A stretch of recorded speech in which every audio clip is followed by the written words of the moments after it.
Hi, welcome to Satya IAS academy. APSC group 2కి సంబంధించి నిన్న అనౌన్స్మెంట్ రావటం జరిగింది. సో దీని మీద అభ్యర్థులు వివిధ సందేహాలు వ్యక్తం చేయటం జరుగుతూ వస్తుంది. సో దానికి మనం ఈరోజు వివరణ ఇస్తాం. దానికి అనుగుణంగా మీ డెసిషన్ మీరు తీసుకోవటం జరుగుతుంది. సో ఫస్ట్గా పబ్లిక్ సర్వీస్ కమిషన్ వెబ్సైట్లో ఇవ్వటం జరిగింది. గ్రూప్ 2 ఏదైతే జూలై 28న జరగాల్సి ఉందో అది పోస్ట్పోన్ అవటం జరిగింది. ఎప్పుడు ఏంటన్నది ఇంకా డేట్ వాళ్ళు అనౌన్స్ చేయలేదు. డ్యూ టు అడ్మినిస్ట్రేటివ్ రీజన్స్ వలన పోస్ట్పోన్ చేశామని తెలియజేస్తున్నారు.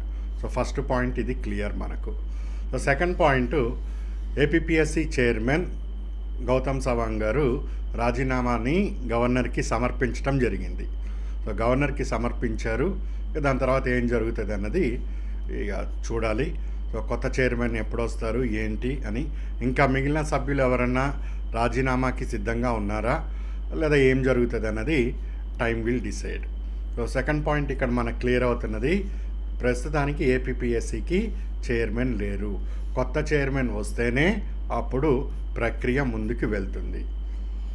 సో నెక్స్ట్ అభ్యర్థులు సందేహాలు, సార్ మెయిన్స్ ఎప్పుడు జరుగుతుందండి అన్నది ఫస్ట్ క్వశ్చన్. నెక్స్ట్ చాలామంది అభ్యర్థులు సో ఏజ్ సడలింపు ఇస్తారా సార్, ఇంకా పోస్టులు కలుపుతామని చెప్తున్నారు, కలిపి నోటిఫికేషన్ ఇస్తారా, ఇలాంటి సందేహాలు కూడా వ్యక్తం చేస్తున్నారు. వాళ్ళకు కూడా క్లారిటీ ఇస్తాం. థర్డ్ పాయింట్, ఇప్పుడు చాలా కన్ఫ్యూజన్లో ఉన్నాం, అసలు ఏం చదవాలి, ఎక్కడి నుంచి చదవాలి, ఎన్ని సంవత్సరాల నుంచి చదువుతున్నా మళ్ళీ ప్రశ్నార్థకంగా మారింది. దీనికి కూడా ఆన్సర్ ఇవ్వడానికి ట్రై చేస్తాను. సో ఫస్ట్ పాయింట్, కేసీఆర్ గారి గవర్నమెంట్ ఉన్నప్పుడు సో దాదాపు నోటిఫికేషన్స్ ఏమీ లేవు దాదాపుగా. సో తర్వాత రేవంత్ రెడ్డి గారు సీఎం అయ్యారు.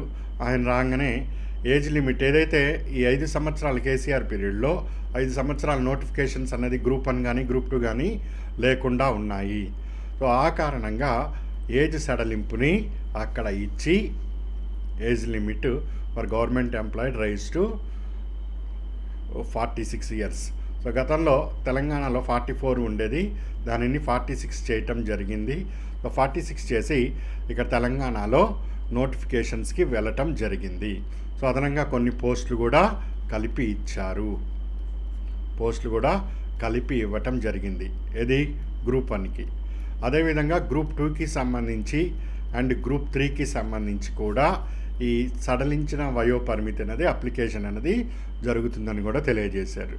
సో ఇక్కడ పాయింట్, గవర్నమెంట్ మారినప్పుడు గత ప్రభుత్వంలో చాలామంది నిరుద్యోగులకు అన్యాయం జరిగిందని దృష్టిలో పెట్టుకొని కొత్తగా వచ్చిన సీఎం ఆ నిర్ణయం తీసుకోవటం జరిగింది. ఇక ఆంధ్రప్రదేశ్ పరిస్థితి పరిశీలన చేస్తే ఇప్పుడు ప్రస్తుతం ఏజ్ అన్నది 18 to 42 ఓపెన్ కేటగిరీలో 42 ఏజ్ రిలాక్సేషన్, మిగిలినది 5 years అన్నది కొనసాగుతూ వస్తుంది. ఎప్పటి నుంచో ఈ వయోపరిమితి సడలించండి అని ఇక్కడ ఆంధ్రాలో డిమాండ్స్ అయితే బాగానే వినిపిస్తున్నాయి. గత 5 సంవత్సరాలుగా చూస్తే 2019 to 2024 ఈ 5 సంవత్సరాలలో నోటిఫికేషన్స్ ఏవీ రాలేదు. గ్రూప్ 1కి సంబంధించి కానీ గ్రూప్ 2కి సంబంధించి భారీగా లాస్ట్కి ఎన్నికల సమయానికి ముందు రావటం జరిగింది. ఆ కారణంగా ఎప్పటి నుంచో 2019లో వాళ్ళు ఏజ్ 40లో ఉన్నారు, వాళ్ళు ప్రిపరేషన్ కొనసాగిస్తూ ఉన్నారు. ఎప్పటి నుంచి గత 5 సంవత్సరాల నుంచి కూడా వాళ్ళు ప్రిపరేషన్లోనే ఉన్నారు పాపం. కానీ వాళ్ళు 41 వచ్చింది, 42 వచ్చింది, 43 వచ్చింది, 44 వచ్చింది. కాస్త ఏజ్ సడలించి మాకు అవకాశం ఇస్తారనుకున్నారు. కానీ లాస్ట్లో ఎలాంటి ఏజ్ సడలింపు లేకుండా ప్రభుత్వం ముందుకు వెళ్ళిపోవటం జరిగింది. సో ఎన్నో సంవత్సరాల నుంచి ప్రిపేర్ అవుతున్న ఈ అభ్యర్థులందరూ కూడా వాళ్ళకి అవకాశం ఉన్న ఈ గ్రూప్ 2ని మిస్ అయిపోవటం జరిగింది.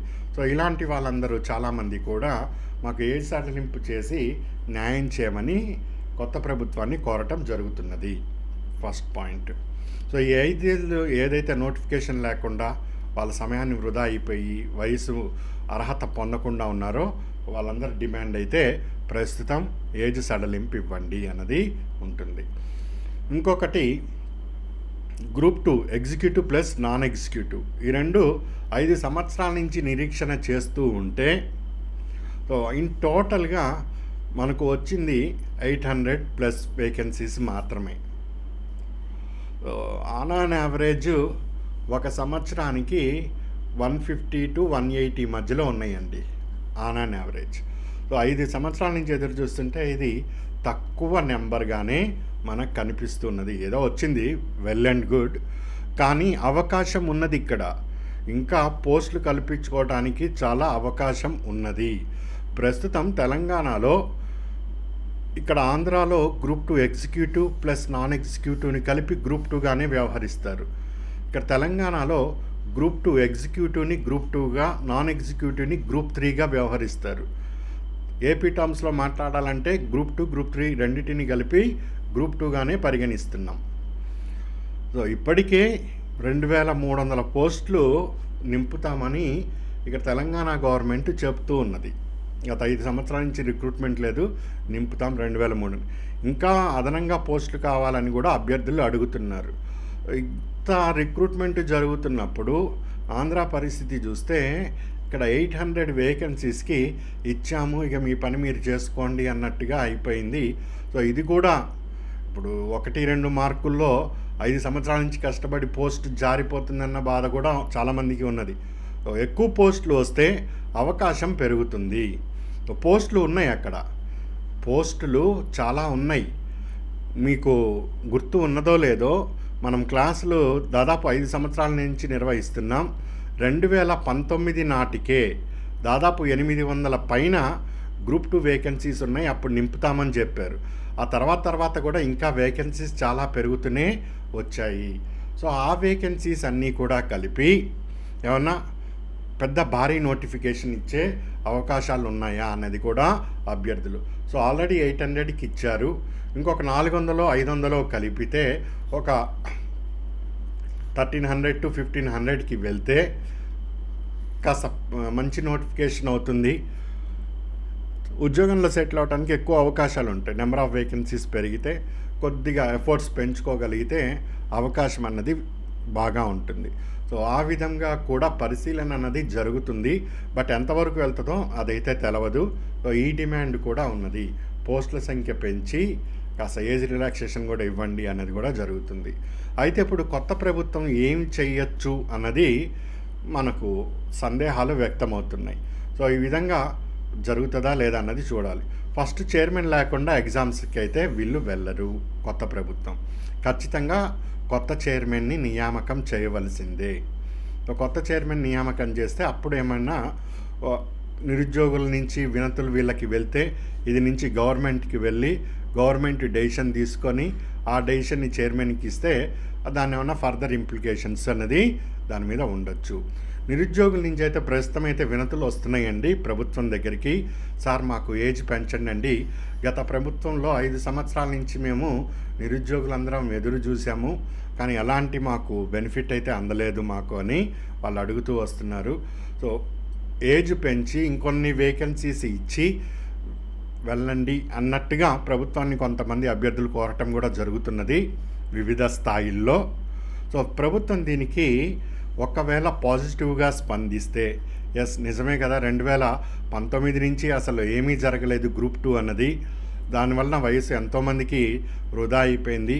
ఇటు గ్రూప్ 1కి కూడా అర్హత సాధించలేకపోయారు, గ్రూప్ 2కి కూడా సాధించలేకపోయారు. ఈ డ్రీమ్ పోస్టులు చాలామందికి, తద్వారా ఏమన్నా ఏజ్ పెంచి ఇంకొన్ని వేకెన్సీస్ ఎలాగో ఉన్నాయి వాటిని కలిపి ఇస్తామా అని ఒక పాజిటివ్ దృక్పథంలోకి వెళ్ళవచ్చు, లేదా వెళ్ళకపోవచ్చు. దాదాపు వెళ్తుందని నేను అనిపిస్తున్నది, కానీ అది మన వ్యక్తిగత అభిప్రాయం కాదు కదా, ప్రభుత్వం తీసుకోవాల్సి ఉంటుంది. ఒకవేళ ఇలా వెళ్తే గ్రూప్ 2కి మరికొంత సమయం పడుతుంది. సో ఇప్పుడు గ్రూప్ 2కి మెయిన్స్కి సంబంధించి 95,000 పీపుల్ సుమారుగా వాళ్ళు ప్రిలిమ్స్ క్లియర్ అయిపోయి మెయిన్స్కి అర్హత సాధించారు. యాక్చువల్గా జూలై 28 నాడు ఇది మెయిన్స్ ఎగ్జామ్ జరగాల్సి ఉంది, కానీ ఇందులో మోర్ దెన్ 50% పైన అభ్యర్థులు సార్ అప్పట్లో మేము ఈ డ్యూటీలు వాటిల్లో ఉన్నాం, సరిగ్గా ప్రిపరేషన్ సాగించలేకపోయాం, దానివల్ల పోస్ట్ పోన్ చేయండి అని కోరటంతో మెయిన్స్ ఎగ్జామ్ పోస్ట్ పోన్ అయిందన్న విషయం మనందరికీ తెలిసిందే. ఇక్కడ జస్ట్ ఒక 50%. ఇది గ్రూప్ 2కి సిద్ధంగా ఉన్న వాళ్ళ పరిస్థితి. ఇటు గ్రూప్ 2కి అసలు ప్రిలిమ్స్కే అర్హత లేని వాళ్ళు, ప్రిలిమ్స్కి అర్హత లేని సంఖ్య, అర్హత లేని వాళ్ళు, ప్లస్ ప్రిలిమ్స్లో ఆ పేపర్ చూశారు మీరు ఎట్లా వచ్చిందో, ప్రిలిమ్స్ సంబంధం లేదు సబ్జెక్ట్కి దానికి, ఏదో 1:100 కాబట్టి ఏదైనా కానీ ఇక్కడ ఇంత రావటం జరిగింది.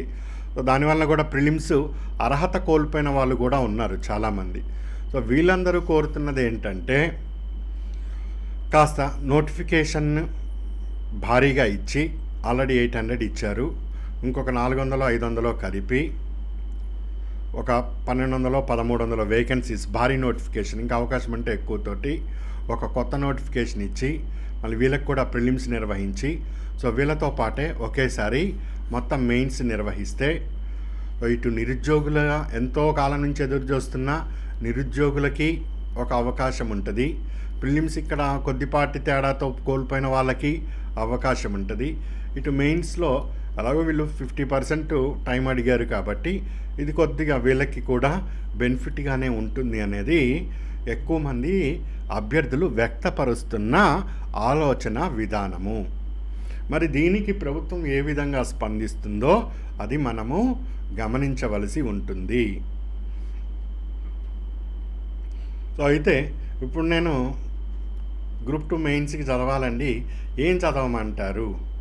ఏపీ హిస్టరీగా అది అంతే ఉంటుంది, దాన్ని పెద్ద చేసేదేమీ లేదు.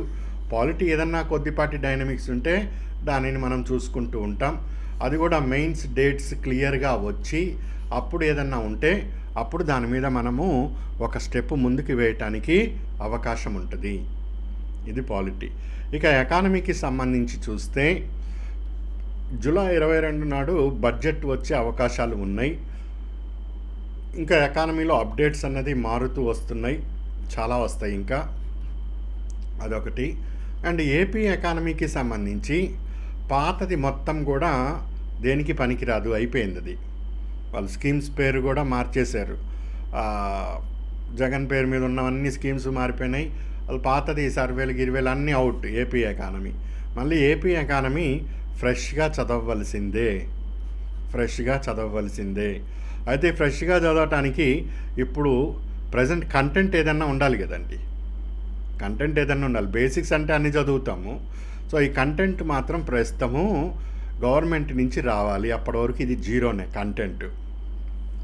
ఏదైనా మామూలుగా రైతులు అంటే ఎవరు, స్మాల్ హోల్డింగ్ ఫార్మర్స్ అంటే ఎవరు, మార్జినల్ హోల్డింగ్ అంటే ఎవరు, భూకమతం, గరిష్ట భూకమతం అంటే ఏంటి, ఇలాంటి బేసిక్స్ చదవటానికి కంటెంట్ ఎప్పుడూ ఉంటుంది.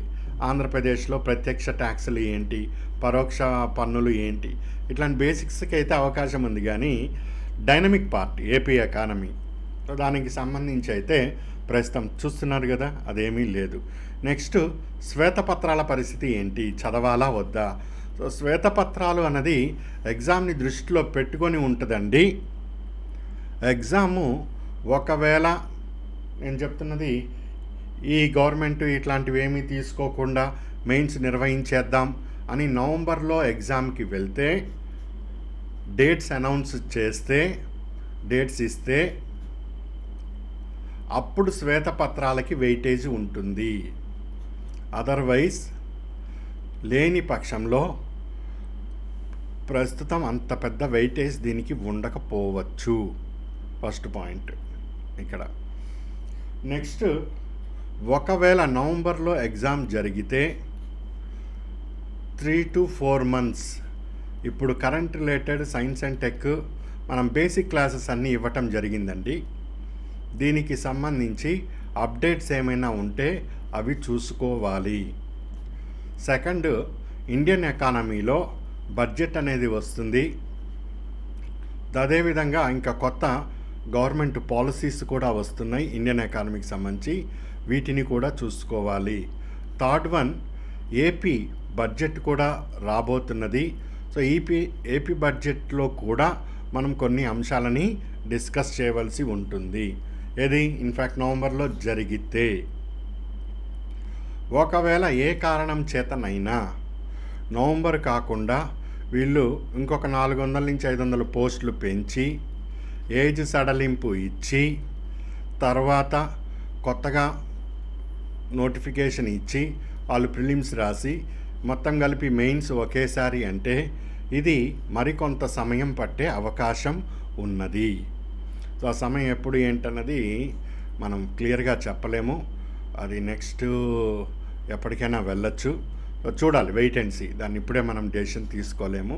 ఒకవేళ గవర్నమెంట్ దృష్టిలో ఈ ఆలోచన ఉంటే మాత్రం ఆ సమయంలో ఇప్పుడు నేను చెప్పిన ఇవన్నీ పోయి మళ్ళీ అప్పుడు మెయిన్స్కి నుంచి ఒక 6 మంత్స్ బిఫోరు ఎస్ఎన్టీ అప్డేట్స్ని చేసుకోవాలి. ఇప్పుడు చేసినా కానీ అవి అవుట్డేటెడ్ అయిపోతాయి. అప్పుడు చేసుకోవాల్సిన అప్డేట్స్ అప్పుడు చేసుకోవాల్సి ఉంటుంది. నెక్స్ట్ కరెక్ట్ ఫైనాన్షియల్ ఇయర్ తర్వాతే నెక్స్ట్ మెయిన్స్ ఎగ్జామ్ జరగడానికి అవకాశాలు ఉంటాయి. కాబట్టి కొత్తది ఎకనామిక్ సర్వే మళ్ళీ వస్తుంది, సెంట్రల్ గవర్నమెంట్ది, ప్లస్ కొత్త బడ్జెట్ కూడా మళ్ళీ వస్తుంది. ఇప్పుడు చదివే బడ్జెట్ అప్పటికి అవుట్డేట్ అవుతుంది. అప్పుడు మళ్ళీ ఆ బడ్జెట్ చదువుకోవాలి. దాని తర్వాత ఏపీకి సంబంధించి ఎకనామిక్ సర్వే. ఇప్పుడు ఎకనామిక్ సర్వే అంటూ ఏమీ రాదు. కేవలం బడ్జెట్ మాత్రమే ఇస్తారు. నెక్స్ట్ దాని తర్వాత వెళ్ళినప్పుడు ఎకనామిక్ సర్వే ప్లస్ కొన్ని శ్వేతపత్రాలు ఇంపార్టెంట్వి, ప్లస్ ఏపీ ఎకానమీ ఇప్పటి నుంచి జరుగుతున్న డెవలప్మెంట్స్ ఏమైనా ఉంటే ఇవి ఎగ్జామ్కి వచ్చే అవకాశాలు అప్పుడు ఉంటాయి. అకార్డింగ్ టు ఈ ప్లాన్ ప్రకారం వెళ్తే, లేదా ఈ ప్లాన్ ప్రకారం వెళ్తే ఈ విధంగా ఉంటుంది. సో గవర్నమెంట్ దీనికి వెళ్తుందా అన్నది ఇంకా స్పష్టత అయితే లేదు. మీరేమనుకుంటున్నారో దానికి అనుగుణంగా మీరు ఆ ఫార్మేట్లో ఉండండి. నాకన్నా మీరు ఎక్కువ తెలివిగల వాళ్ళు, అందులో సందేహం లేదు. సో మీరు ఒక మంచి నిర్ణయమే తీసుకొని దానికి అనుగుణంగా స్టెప్స్ వేస్తారని నేను కూడా అనుకుంటున్నా. సో నాకు తెలిసిన ఒక అనుభవంతో వచ్చిన అవగాహనతో నేను మీకు ఈ వివరణ ఇస్తున్నాను. అందరికీ ఉపయోగపడే విధంగా, ఎవరికి ఏ కంటెంట్ ఎలా ఉపయోగపడుతుందో వాళ్ళు ఆ విధంగా ఆలోచన శక్తి అందరికీ ఇచ్చాడు కదా దేవుడు. సో వారు ఆ ఆలోచన శక్తిని ఉపయోగించి అటువైపు నిర్ణయం తీసుకోవచ్చు. సో ఇలాంటి సమయంలో చాలామంది ఉద్యోగులు ఉన్నారు. సార్ మేము ఇప్పుడు సెలవులు పెట్టుకోవాలా అనే సందేహాలు కూడా వస్తున్నాయి. నేను పదే చెప్తున్నాను.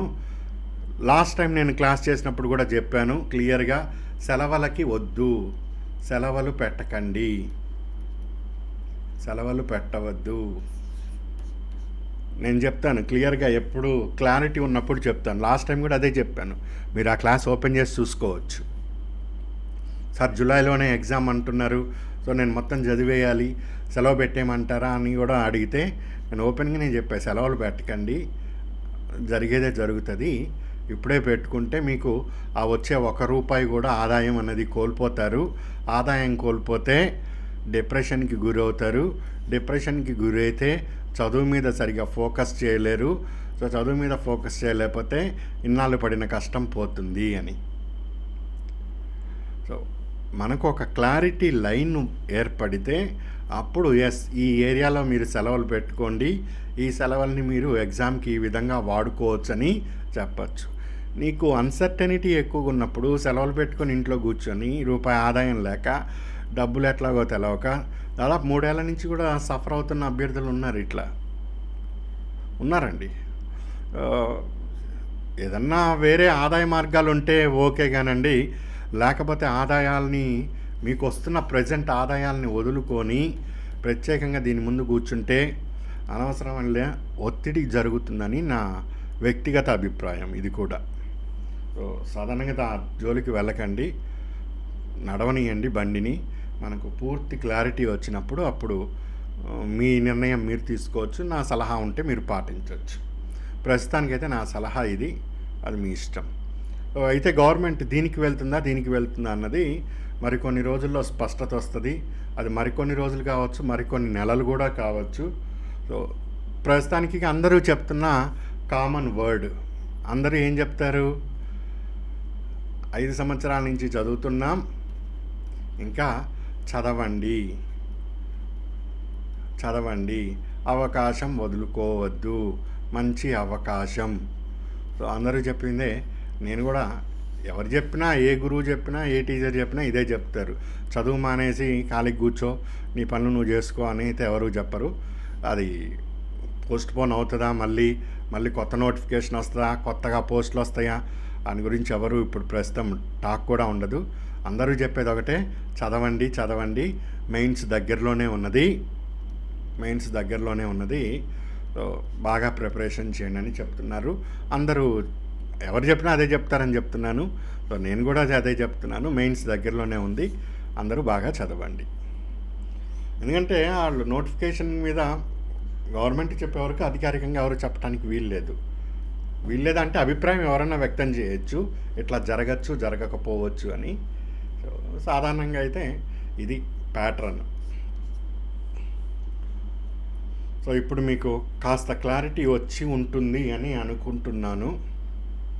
ఇంకా క్లారిటీ కావాలంటే ఇంకా మీరు విశ్లేషణ ఏమన్నా ఉంటే మీ దగ్గర అవి చేసుకోవచ్చు. So hope for the best, అంతే, దానికి మించి చేసేదేం లేదు. మరి మన పరిస్థితి ఏంటండి? మన ఇన్స్టిట్యూషన్ నుంచి మనకి ఏమైనా అందుతాయంటే అందుతాయండి. సో రెన్యువల్ చేసుకోవటానికి అభ్యర్థులు ఎట్లా, ఏ విధంగా అని కూడా అడుగుతున్నారు. నేను త్వరలో చెప్తాను ఏ విధంగా మీరు రెన్యువల్ చేసుకోవాలి ఏంటి అన్నది. నేను మీతో రెన్యువల్ యాక్చువల్గా నేను మెయిన్స్ వరకు అన్నా, అందులో తప్పేమీ లేదు. కానీ ఇది ఎప్పుడు 2019లో నేను మీకు ఇచ్చిన మాట. 2019 అయిపోయింది, 2020 అయిపోయింది, 2021 అయిపోయింది, 2022 అయిపోయింది, 2023 అయిపోయింది, 2024 కూడా వచ్చామండి. సో ఇన్ని సంవత్సరాలు కన్సిస్టెంట్గా మిమ్మల్ని నేను ఎటువంటి మీరు కాకుండా కన్సిస్టెంట్గా తీసుకొస్తున్నా. అందరూ 1 సంవత్సరము 6 నెలలకే రెన్యువల్ అంటారు, అయినా కానీ నేను అట్లా అనకుండా అభ్యర్థుల్ని ఇంత కన్సిస్టెంట్గా తీసుకొస్తున్నా.